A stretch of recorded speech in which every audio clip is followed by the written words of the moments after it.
Hi, I'm Cailen Ascher, the founder of Yoga Biz, and as a yogi, I think about my health and well-being a lot, and I assume that you probably do too as a yoga teacher.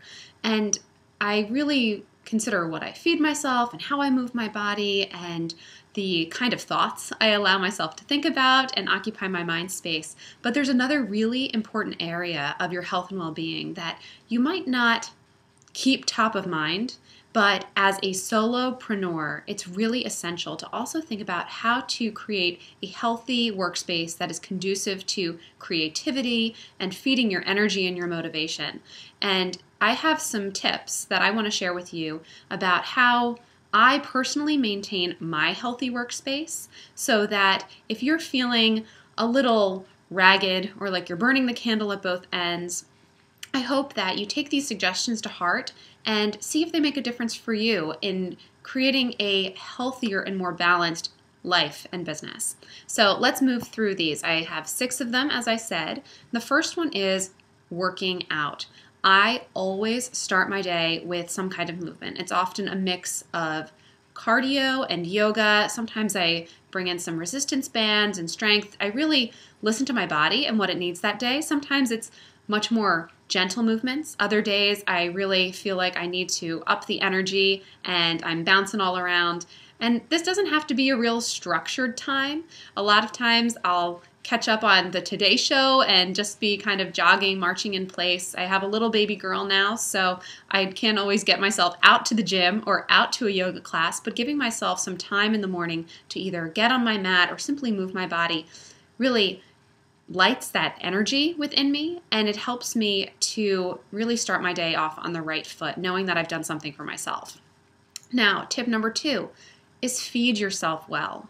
Now, I know this might seem silly that I'm talking about a healthy workspace and I dive right into moving and eating, but these are laying the foundation for just healthy, well-rounded well-being. And without these, you're not going to be an effective yoga teacher or business person or mom or wife or any of those other roles that you fill in your life if you don't take care of yourself first. So even on my busiest days, I always make time for a healthy breakfast.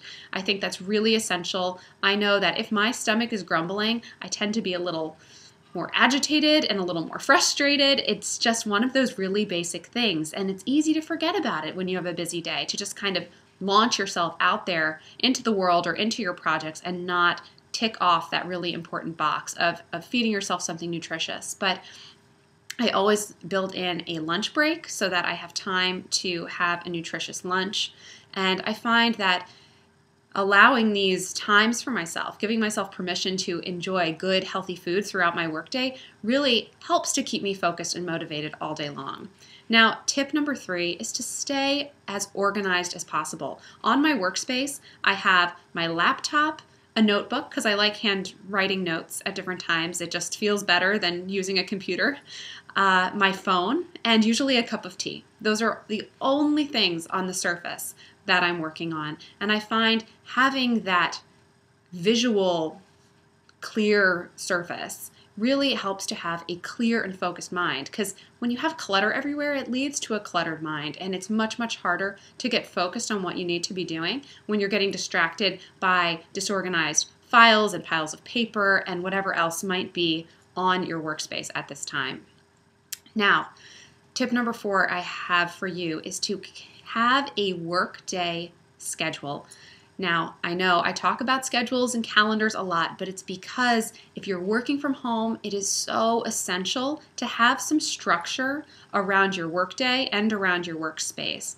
So instead of letting the household to-dos like laundry and vacuuming and anything else that might be lingering out there for you in your world surrounding you, instead of letting them creep in, it's really important to carve out the time that is business time and the time that is personal time, so that you know that you have these 2 hours in the morning to work on your business, and then you're going to give yourself an hour or so in the afternoon to work on personal tasks that you need to get done for the house or for your family.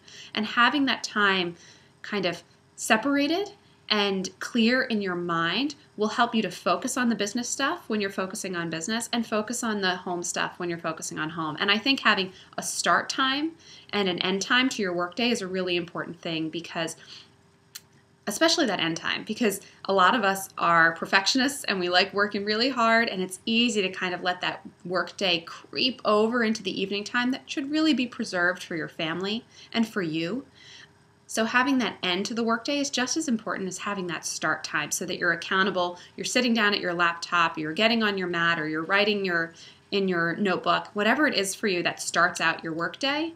Give yourself a time to do that and stick to that schedule, and just see if that makes a difference for how you perceive yourself as a yoga professional.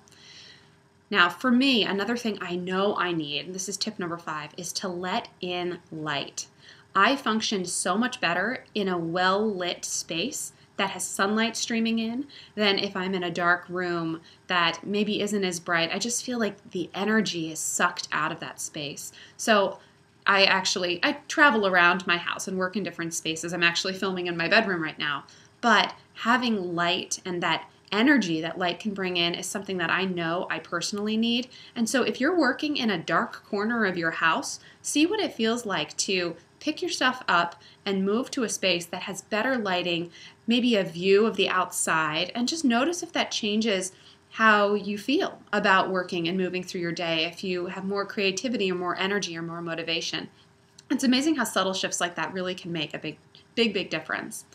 And now my final tip, tip number 6, is to make connections. Again, if you're working from home, if you're a solo entrepreneur and running your small business on your own, it's really essential to reach out and find time to connect with like-minded yoga entrepreneurs.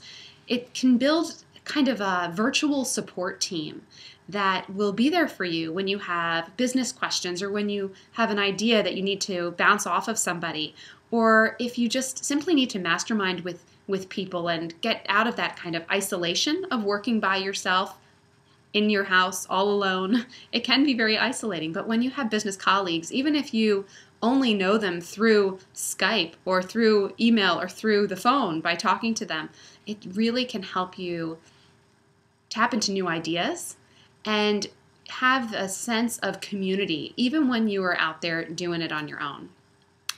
I hope that these tips are helpful.